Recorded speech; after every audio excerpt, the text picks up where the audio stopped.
And we're ready. So it's all you, Bon. All right, very good. Thanks to all of you for joining ILOC 2024 and for this afternoon session, also called Collections Are Forever. We're glad to have you here. I'm Bonnie McEwen with the Northwest District Office of the State Library, and you can see my pal also, Amanda Grum, with the Northwest and Southwest Office. She has a way big territory. And we are here to welcome you to this session and to introduce the session. If you've heard this a time or two, you'll hear it again right now. Audience members during ILOC do not have camera or microphone permissions, but there's always the chat space. So we hope you light up the chat space with any questions for our two speakers. Amanda and I will keep our eyeballs on the chat and make sure that Lisa and Matt can address your questions. They expect to have time at the end for that. So with that said, we are going to listen to Collections Are Forever, and we'll hear how a county library association, this is Sioux County specifically, improved material access for their patrons. We'll hear about the power of county collaboration and developing a common catalog. 6 Sioux County libraries made life easier for patrons and staff alike. Sioux County capitalized on strong relationships within their county association to build a consortia-type resource for all library users in their county. So you'll hear about the tools they've used, the policies they've put in place, and ideas for even more collaboration in the future. So to take us there, we have two speakers, both from Northwest Iowa and Sioux County. How coincidental. Lisa Johson is the director at Orange City Public Library and has been since 2019. She's previously worked at the Naperville Public Library in Illinois, as well as the Naperville Central College Library. And here's a fun fact about Lisa. She's also worked as a chemist. You don't run into that just every day. She says she is grateful to the Sioux County Library directors for their cooperative and collaborative style. This has made implementing new services and technologies very rewarding. Lisa has her library master's degree from San Jose State University and a certificate in leadership from Briar Cliff University. And she is joined by Matt Hohammer. Matt started working in libraries as a page in the Des Moines Public Library System while in high school, and he has been in libraries ever since, earning his master's degree in library science in 2013. Matt is currently the director of Hull Public Library and has been since 2008. He enjoys the uniqueness of working in a public library, in seeing how communities and their libraries change and grow. And he really enjoys exploring how libraries can help meet changing community needs. And here's a fun fact about Matt that I learned myself about a year ago. I did not know this about him, but Matt loves to participate in Civil War reenactments. So with that, we are so glad that to have you here representing not just Sioux County, but making Northwest Iowa proud. So we'll turn it over to you.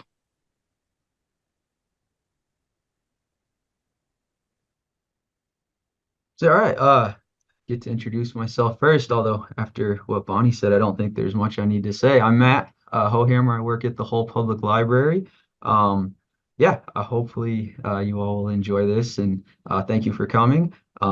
This is my first time on this side of the presentation uh, interaction, and so hopefully it all goes well. Yeah, and I'm Lisa Johson, coming to you from Orange City. I'm happy to be here today. Again, it's the first time I'm presenting on this side of the screen. I'm glad to be here and glad that you're here. Thankful for the State Library of Iowa for having us as presenters.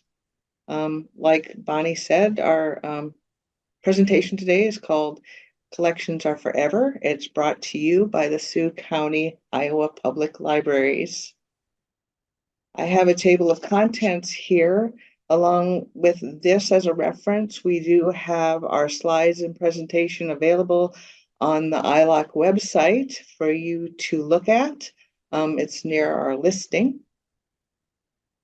We want to welcome you to this session. Again, thank you for taking your time to be here. We recognize your time is valuable. Our presentation is meant to inspire you and motivate you into action so that you can bring your ideas into reality. I first met Matt in October of 2019 at the Sioux County Library Association meeting that month. I came away from that meeting feeling welcomed and inspired and supported. They have a very collaborative spirit, and this really stood out, which is why it made me feel comfortable to bring forward this new idea of a Sioux County Library Association FlexShare Consortium. Matt's going to tell you a little bit more about all of the things that we do here. You can see we collaborate quite a bit. Yeah, I started Hull about 15 years ago, and I'll just echo what Lisa said, that when I first started, I did feel very welcome. I think I was very lucky to jump in and be a part of a group that worked together already, and that met together and had that collaborative spirit. And it's something that has continued over the years, even as new faces have joined us. And we do try to do quite a bit together. And so I'll just go over a few of the things that we've done together as a library association in the past. Firstly, is we meet quarterly as directors. This is something that I think, I recommend very highly. It's just a really good time where we can sit together. We'll talk. We do have an agenda, but we also just talk about our libraries. We talk about the collaborations we're doing or ideas that we have. Talk about current library topics, maybe how they are affecting our libraries or just what's going on at our libraries. And to be honest, it's also a place where sometimes we can just vent to each other and know that there are others that understand what we're talking about. And so these meetings, like I said, have been going on since before I started 15 years ago, and hopefully we'll keep them going because they're just a really good time where we can get together as fellow directors. We have standardized contracting agreements with cities. Some of the libraries in our county contract with other cities, and those contracts are that we use the same one, just to kind of, that way everything is the same amongst the various libraries. There's no competition or anything like that. And so just another way we can work together. Every year we do have a meeting for our county supervisors that we invite them to attend, where we tend to discuss just what we've done together this past year, maybe make a couple of highlights from each of our libraries, and talk about how we are bringing services to our rural patrons, since that's what the county supervisors are most interested in. And then we also attend together one of the supervisors meetings to make a formal request in terms of funding. And we all try and do that together each year, just so we can show our supervisors that we are working together to bring services to our rural patrons. We also, every couple of years, apply for a Sioux County Foundation grant. We do this as an association rather than individually, just to show that we're working together, that these projects we're doing, we're in them together. We typically pick a common theme, and then each library will implement the project should we be awarded the grant. These have been, building improvements, technology. Really, it's anything that we all can agree, that a little extra funding would be helpful with. And we like to show even the grant committee that instead of applying separately, we want to do this together. One book, one Sioux County. This kind of came about when we decided that we, as libraries, we have a lot of programs for children, but we would love to do something for adults. And so this is a collaboration between the 8 Sioux County libraries and actually our 3 college academic libraries as well.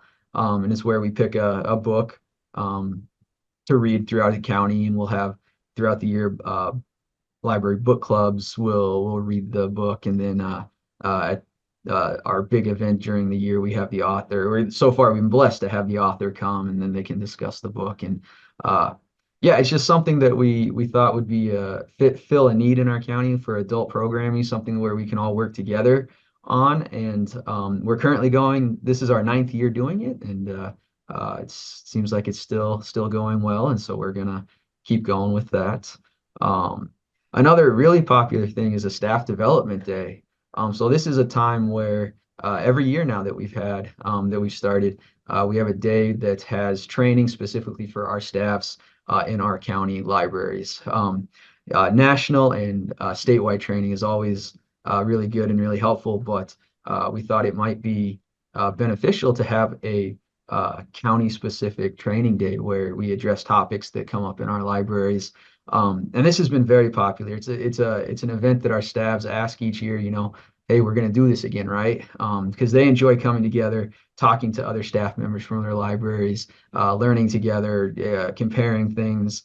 And it's actually grown enough that we've actually expanded beyond just the county and have invited other nearby libraries to attend as well, because they'd heard of it, they had heard about it and wanted to do this as well. We also have board training. Yeah, the state requirements for accreditation includes doing board training. And so it's kind of the same thing, almost an idea like with the staff development, like, hey, why don't we do this together? That way our boards can come together, they can interact with each other, they can learn from each other while participating in training, and foster that collaborative spirit that we find amongst our directors in our libraries, to include our boards into that as well. And so that's been going well, and continue to do that. Programming collaborations, I mentioned, One Book, One Sioux County, and sharing summer reading programmers. We've also done a few other things with library sharing programs, and I'll let Lisa, or I'll turn it over to Lisa to speak a bit more about that. Yeah. That part. Yeah, thanks, Matt.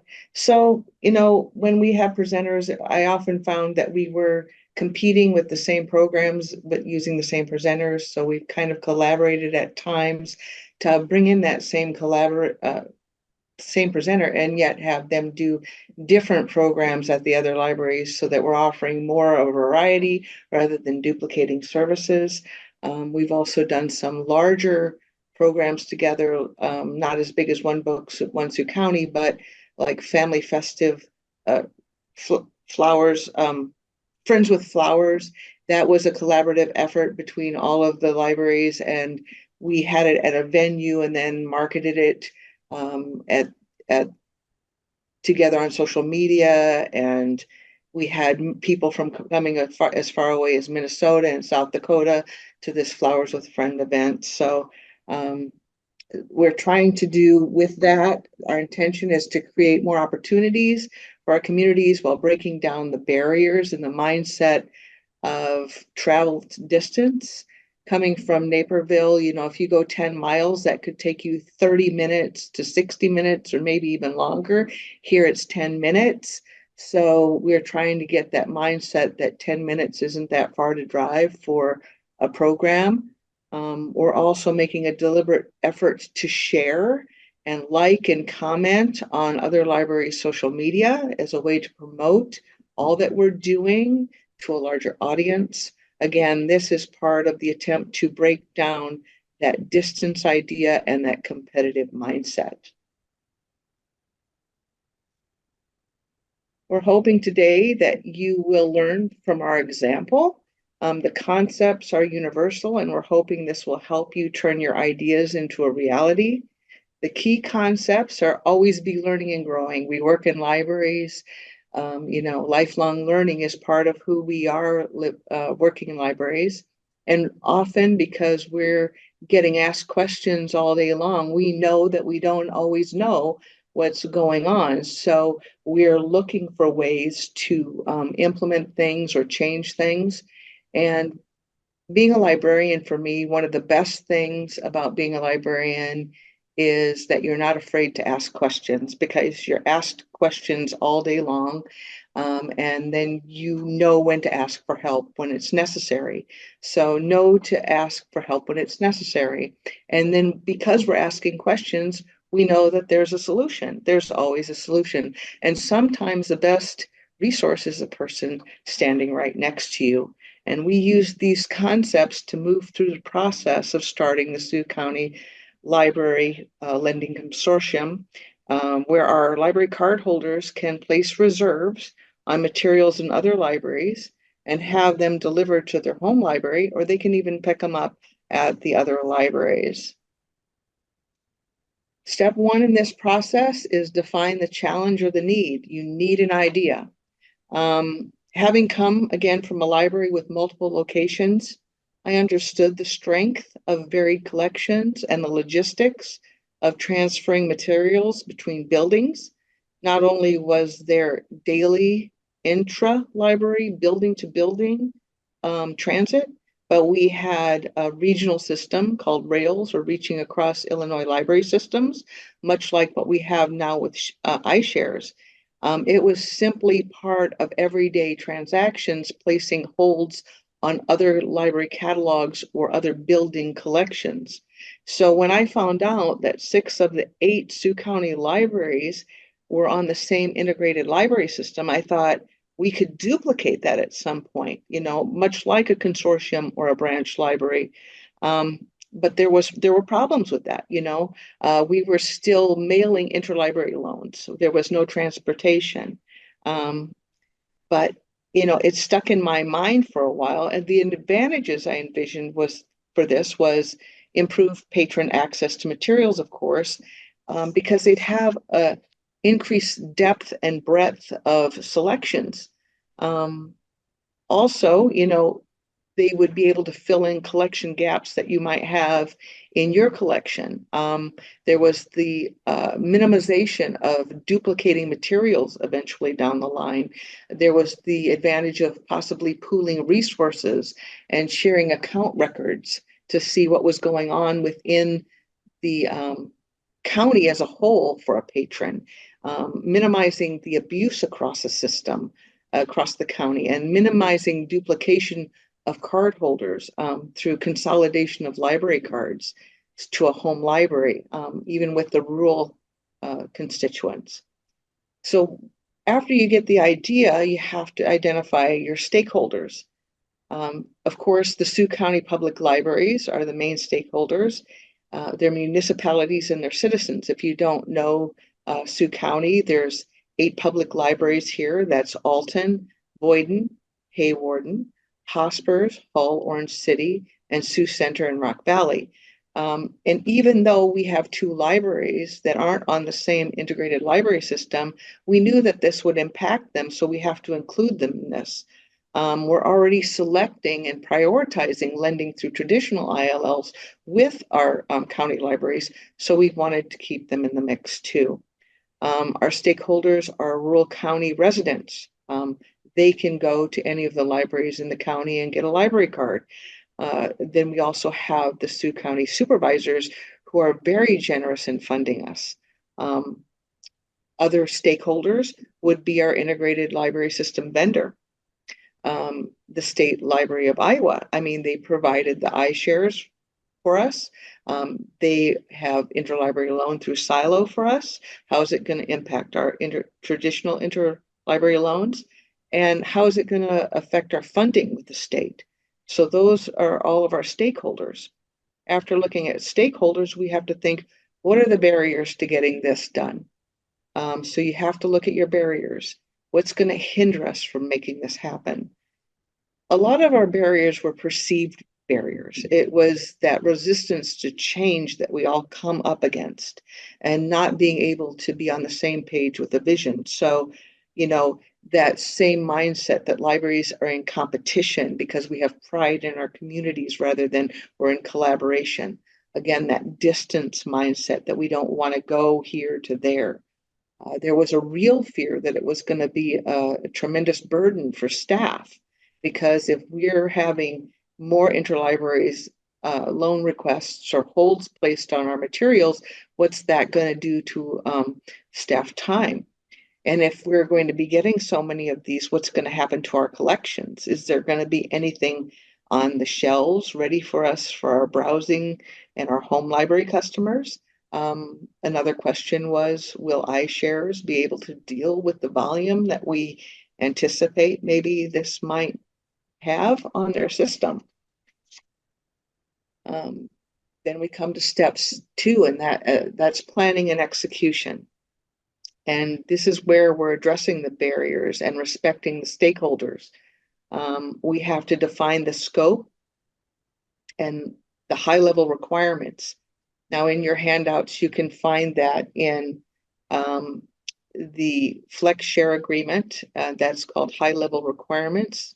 That's the number 3 on page 2 if you're interested in looking at that.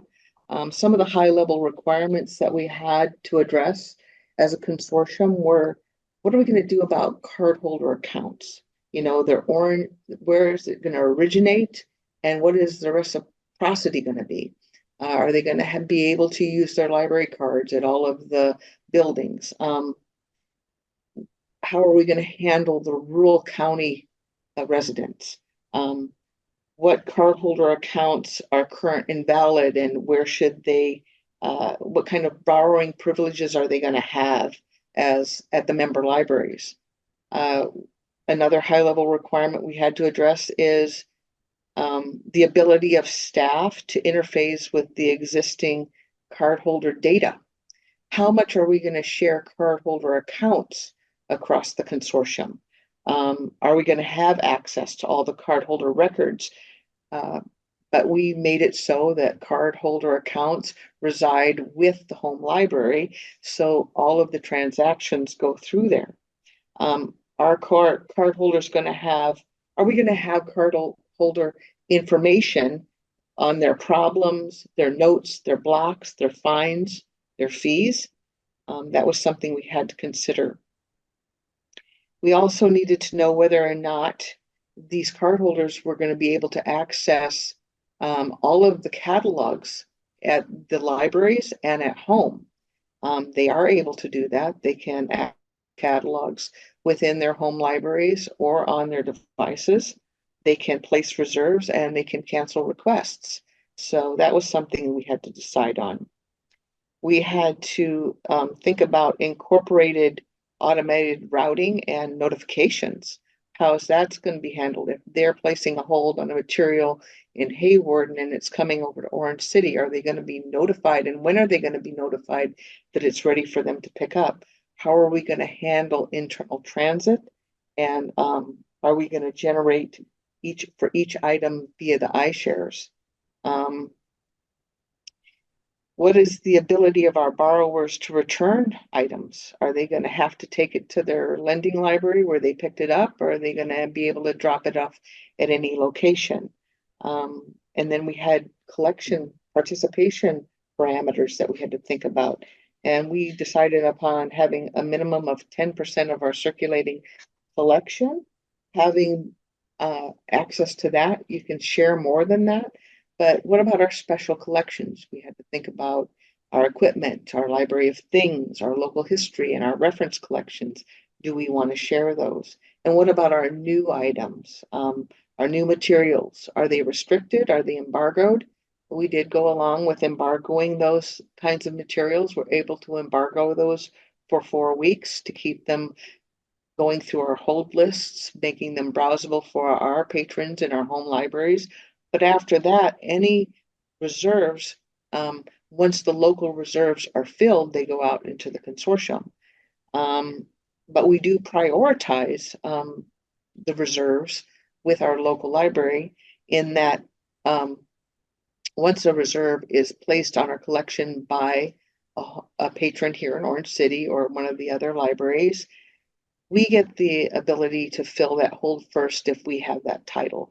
If our title is checked out, then it will go out into the consortium and the other libraries then have the opportunity to fill that hold, and it will come through to us through iShares. So these are some of the high level things that we had to think about. that we had to get into place before we even started, looking at an implementing a timeline or making up scenarios and troubleshooting. There were other things that we had to think about as well, blocks and checkouts. We decided to go with unlimited checkouts. How are the reserves pulled and processed? We gave the procedures, and we left the procedures library to library to be internal in what works for each and every library. We didn't standardize that, but that way we felt like they had autonomy. In terms of implementing the timeline, we had a timeline set. We had to review that timeline. It was a 6-step timeline with 6 target dates. And you can see that in level 6, and we'll see it in another slide. But it actually really started in July 25 of 22, and it ended up launching in November 1st of 2022. So in that time, we did approval to proceed, we did a soft launch, we did testing and training, we reviewed and analyzed the testing and the training, we made revisions, and then we finally launched. There were some troubleshooting places that we needed to set up and deal with.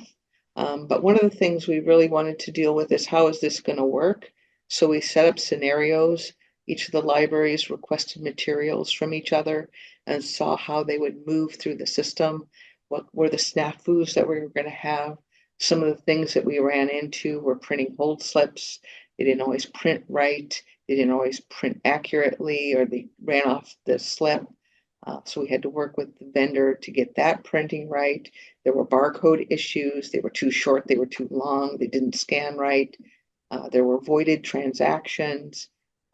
And it was interesting though, during our beta testing, if you want to call it, our soft launch, we had a lot of power users that were already using the catalog, finding it and helping us test the system with their own holds. So, yeah, so as Lisa was talking about, getting into testing, so our next step was testing and monitoring the system. As with any project, and especially one with this scope, and there was obviously a lot of testing that had to be done. So first, as directors, we learned about it ourselves.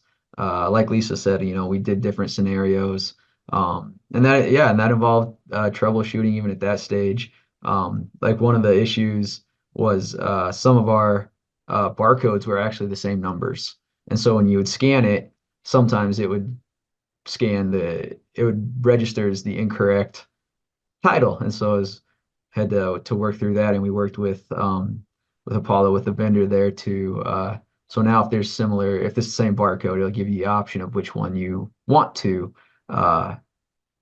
use, which one you're actually scanning. And so just issues like that, and that's why the testing was so important, just because as much as we talk, as much as we plan, as much as you go over things, you can never prepare for every scenario, and so you always just have to be prepared for troubleshooting. And then even training staffs, explaining to our different staffs what this was, how it worked. It's just, brand new, and so you have to go over everything. And just with anything, there's always going to be questions. And I think with the testing and monitoring, having those previous collaborative efforts, having those previously, we know each other, and so I don't think anyone's afraid to ask what could be defined as, or it's not a silly question, but you might in your own mind think it's a silly question, but they're not. And so, you're willing to ask. And so that's very helpful, those open lines of communication. And, Lisa served as the point person on us. And so sometimes, my kids still play the telephone game, if you guys know that, where someone starts and then by the end, it's all messed up. Sometimes it kind of felt like that, like a staff would ask a question and then, we'd have to ask Lisa, and then she'd ask the vendor and then come back. But luckily, unlike the telephone game, we always it was very clear and open and not confusing. But just those open lines of communication, and then monitoring, being able to watch the items, where they go. We have reports that we can look up and actually see the status, so we can see, oh, this is in transit. This one's been received. This one's been in transit for 3 months. I wonder what happened there. We need to look into that. And so just being able to test it, monitor it, introduce it to our patrons. Like Lisa said, we had some people that just discovered it on their own, which was, I think, actually probably helpful, because then that added to what we were testing. And but then letting people know, hey, we have this now. And just the hope is that your community will enjoy it, they'll appreciate it, they'll use it. And I do think that's been the case. We're able to send items to and from each other just quickly. We're able to yeah, if you see, oh man, I really wanted that book and you don't have it. Oh, but the neighboring town does, and they'll send it right over to us. And so just yeah, as we test and go over, more questions can arise, but then those answers can be found as well. And just it's a continual thing. Even since we've I think there'd be times even a few months later where something would come up that need to be troubleshot. And just yeah, we were able to do that. And having those open lines of communication and that collaboration does help with that. And yeah, allowed us to implement this and yeah, get it going. So yeah, and then the last step 4, project closure. So this basically is, hey, we did the project, and hopefully it's a success. It's a lot of time and effort to put into something, and so you always want to see it succeed. And so, and I think for our particular project with our Flex Share, I think it has been a success. Uh, we've been able to increase access to materials. We've opened up the catalogs, which allows people to search them from different communities, and then not only search them, but then they can get those materials and get them quickly. And so, yeah, just then, yeah, even with closure, then you look back and you see, yeah, if there's any other questions coming up, or maybe how things could go better. You have that evaluation time as well. You get input from your staff and others, and you look and see how has this impacted your communities. And yeah, the open catalogs, the moving of materials amongst the participating libraries. Yeah, and then seeing how it works, how it goes, then can even lead into new ideas. Okay, this worked great. Let's see what we can do next with now that this has been established. Is there anything that this could actually lead into? Which yeah, some of the things have been discussed and not implemented, but like staffing agreements. We're sharing catalogs that we all use the same catalog, have approximately the same process. And now with FlexShare, materials are moving back and forth. What could be next? Would we, if someone's ever short-staffed, could a staff member from one of these libraries work at a different library because they already know what to do?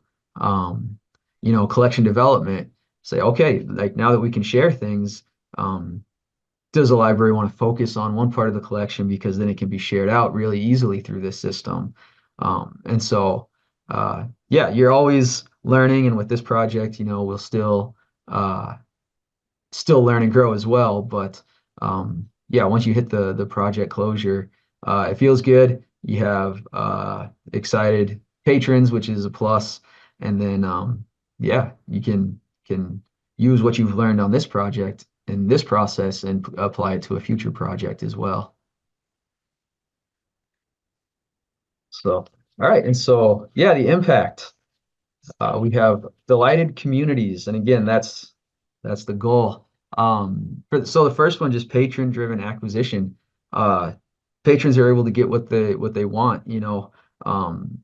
Silo is awesome, and it's great to have. But I know when we get requests now, like that we normally would have gone through Silo first, we'll go through FlexShare first, because just yeah, we can get it from our county library a lot quicker than a library on an extreme side of the state. And so yeah, just this type of a project has allowed us to get our patrons materials that they're looking for quicker. Another benefit is, Lisa kind of mentioned earlier, one library card. You can use your, like I could take my whole card to Orange City and I can use it. They can just scan it in, I can check out, instead of having to get multiple cards. And so, that can reduce redundancy. It'll lighten up your wallet if you don't have five pieces of, 5 plastic cards in there. And so that's just also a benefit that became because of this project. One card, multiple locations. Another part, the multiple drop-off locations, I think is a real benefit. You can have a book from one of the libraries and return it at a different library, knowing that it'll actually get sent back. And so it's one of those things like if I don't know, one of my kids is at a basketball tournament all day in like Alton, and I have a whole book, but it's heavy. I don't want to take it back with me, and I finished it. I can return it at Alton, knowing that it'll get sent back to Hull, and I can check something out there too with my Hull card because we're all together. Our catalogs are shared, and so and it also is really nice because you can you can place a hold and have it sent to your library. But say I'm going to Hospers later this afternoon and I see that they have a book I'm looking for. I can select, and this again was something that came about through troubleshooting and asking questions. Now you can actually select where that hold can be picked up, and so I can place that hold, and even though I'm in my town in Hull, I can have it set aside at Hospers because I'm going there so I can pick it up there. And so having multiple drop-off locations, being able to use that one card in multiple places. These are benefits, and it's something that community members have really appreciated and really liked. I know, we have things returned that weren't checked out through FlexShare, like through us, that we didn't have sent to us, but we can send them right to the library, and it's not like oh, hey, we got your book returned, here you go. Like we're actually checking it in so that it's off the patron's account for them. And so just a couple things, that lead to delighted communities and hopefully patron appreciation, and just another service for your community that opens up access to materials and collections. Yeah. And one of the really nice things about that is collection management. As library books get weeded and they're considered for transfer to the other libraries rather than out to a bookseller or for recycling. And that way our materials, if they're transferred to another library, they remain within reach of our patrons, our card holders. And should the other libraries add these to their collection, they might be filling gaps within their collection. It's often for us, we're sending duplicates copies of high hold books once they're not so hot anymore. We transfer them to other libraries, but it can be books, from other authors. It can help fill the gaps in different collections. Maybe we want to consolidate a collection in one place or another. What I really, really liked about this is it really, how many times am I going to say that? But it was great for training staff, especially new staff. It improved their search skills. It really helps them understand the patron and the staff side of the integrated library system. It gives them an opportunity to build relationships with customers when they're teaching them about the FlexShare consortium. And it really helps them, the customers, then use their accounts to the best advantage. So it really helps with staff development in many different aspects. They're able to understand the patron records better. They're able to understand how things move through the system better, and how what they do impacts other touch points within the system. This patron-driven acquisition doesn't really impact staff time, but it doubles access to materials. Our traditional ILL is great. It remains the same. We're not losing transactions from that resource, but it has more than doubled the number of materials coming into our library that are being requested directly by patrons, which then in turn was a great surprise. It increased our state library of Iowa reimbursements for open access and interlibrary loan transactions. When you can use your whole library card at any of the other libraries and you're checking out materials, that's an open access transaction. When you bring a book over from another library for that library, that's an interlibrary loan transaction. So as a Sioux County Library Association, you can see in our combined report in the documents, it shows our increases in interlibrary loan. And I want to let you know that that increase is really only from November 1st of 2022 to June of 2023. What we're seeing right now in Orange City this year, it's almost book for book. We're almost double what we were in interlibrary loans at this point, and it continues to be really popular with our patrons, and they're very grateful for the opportunity to do this. So here's the timeline that we used. Define the challenge in 21, 22, always be learning, look at your ideation, your stakeholders, your barriers, review and modify your draft proposal, get the approval and the authority to proceed. With the public launch in November of 2022, we moved forward, and it's really been great success for our communities. And we go through the timeline here. It really was an ideation that began before the pandemic. iShares is really what made this come about, and so I'm very, very grateful for that. When they opened up the 1 day of transit, I thought, wow, this is really great. I wish we could have 2. We even talked about funding another day in the county just for county-wide transit. And not too long after that, they came up with a second day of transit. And that's really what pushed this forward to this timeline. Matt, if you want to say anything about the timeline. Yeah, I'll try not to rehash what's already been said, but yeah, just having a timeline, I think was very beneficial.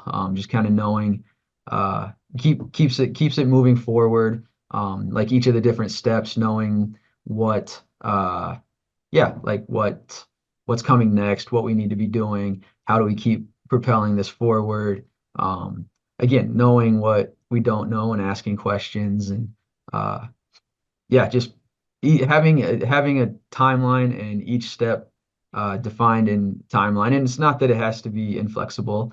Things can be moved and bounced. Life, never goes exactly according to plan. But just having this timeline, I think, was a big help. I think it definitely helped with the project. I'm sure all the librarians at different times would say that, maybe different parts of the implementation and things could get overwhelming, but overall the entire project, I think, went well, being able to follow a timeline and knowing the different what's going on when and how. Mm-hmm. And as we look forward, one of the things I wanted to highlight is we're looking at a Sioux County Advantage account where we can contribute money together and then prioritize all the public libraries within Sioux County for holds. And we're looking at writing a grant for that so that we can start that out and fund it equitably, a dollar for dollar going forward. It's really kind of exciting. We're looking at different ways of doing that. Again, Matt talked about the staffing agreements. One of the things I really like too is moving from collection management to collection development, where we can, that's the natural next step.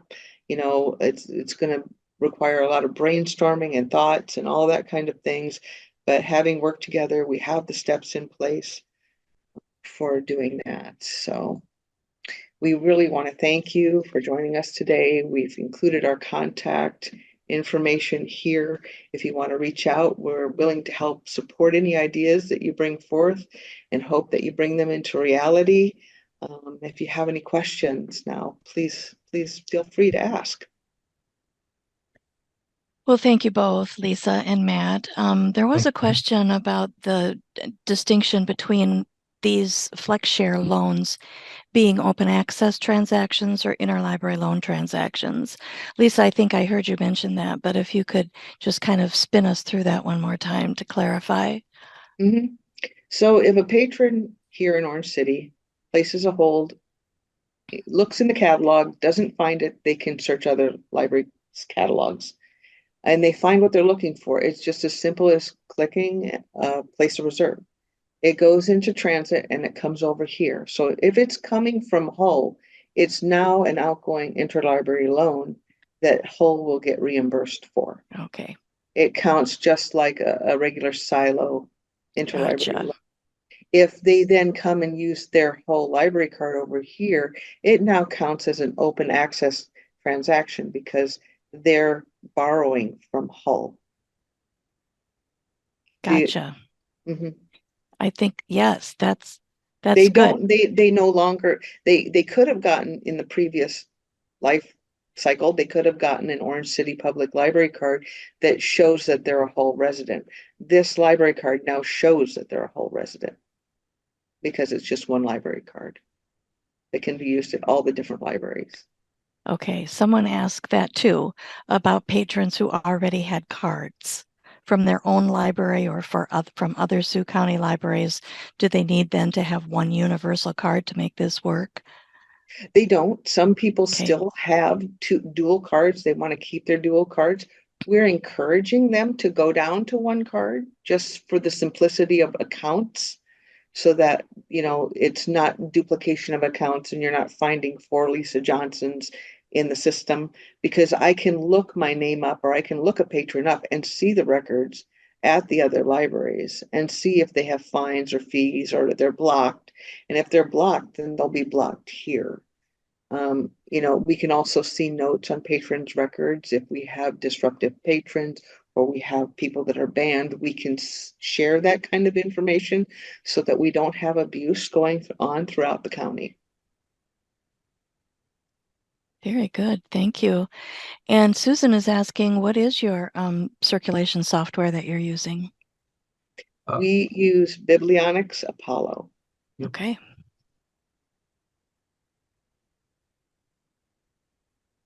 I think I captured most everyone. The questions were flying by for a time there, but your colleagues also in the room from Sioux County were chiming in Awesome. on some of those answers. Yeah, it didn't dawn on me that they were doing that before I butted in, so then I quickly butted out myself. You know, before our time is up here, I just wanted to make an observation, and that is that the collaboration that has been such a hallmark, I think, of the Sioux County libraries. It's wonderful, but it doesn't happen accidentally. It's taken effort. And I was so glad to see and hear you mention the fact that your directors have quarterly meetings, because I think that's unusual. In my experience, it is unusual. There are a few other counties in Northwest where the directors get together maybe quarterly or a couple times a year. But to me, it's so beneficial. And it leads to this kind of cooperation and collaboration and makes the kinds of projects like this that you've told us about so much easier to arrive at, because you have that foundation of relationships and Right.